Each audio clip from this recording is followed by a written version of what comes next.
I'd love to get into the mechanics of how this works, Brad, because from what you're talking about, like time is our scarcest resource.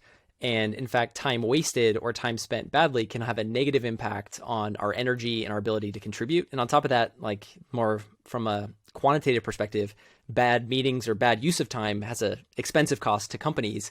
So bring us into the calendar review and the energy audit. How does it work? Give us some more of the mechanics behind how to adopt this or introduce this personally or within your teams or companies. Yeah, absolutely. The great thing is almost all of us, or the vast majority of us, are now using a calendar like Google Calendar or something like that to manage our days. I don't know about you, but almost every day, sometimes within the first hour of when I've woken up, my calendar has been pulled up and I'm looking at what is actually going to happen. But by So 15-minute increments, the day is planned out, definitely. absolutely, it's all been turned into little blocks, and so it's a pretty easy process to actually follow. So the first thing you need to do is go find yourself um, two different colors. I prefer red and green markers or crayons or whatever that you might have around. The second thing you do is you just print out your calendar for the next 2 weeks. If you don't have a printer, maybe you can like write it out on a sheet of paper and go about it that way. But the goal is to basically have a physical recording of what your next 2 weeks of time looks like.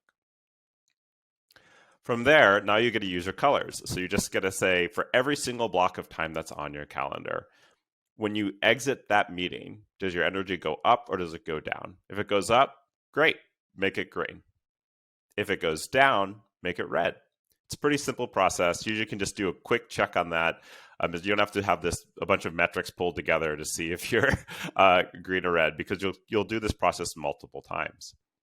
Once you've done that, everything that's green, leave it green. Great. Keep them on your calendar. It's net positive energy for you. It seems like a good usage of your time from an energy standpoint.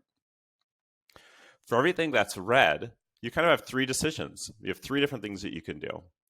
The first thing is outsource it. So this is saying, hey, someone else could pick this up, not me. Let's see if there's someone else who can take over this responsibility. The second one is eliminate it. Like if you don't actually need to be there, don't go, right? Have the conversation. Maybe if it's like an optional thing that you're going to and you really don't need to be there, just don't go anymore. It's that simple. You'll reclaim some of your time. The third thing, so if this is you really actually need to attend this thing and it's red, figure out what actions you can take to turn it into be something that is green. Right? So this is the part where you're actually engaging and saying, this is worthwhile use of my time.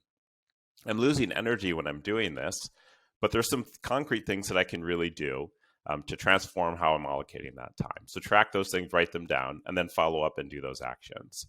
And then you do this exercise about every 2 weeks to a month, kind of depending on where you are. And what's really fascinating, so that's the practice. What's really interesting is that most people, when they do this the first time, 70 to 80% of their calendar is red. If you end up finding out that you're spending a lot of time doing things that drain your energy, and then Friday comes about, I don't know how many times that's happened to you or loved ones or friends that you know, where it's Friday, it's like, oh man, I'm just burned out on a Friday. Like I'm not good for anything on Friday. Like let's do something Saturday or Sunday, because we've just sort of accepted that it's going to be tough and we're going to be low energy at the end of our week because we haven't taken ownership of our calendar.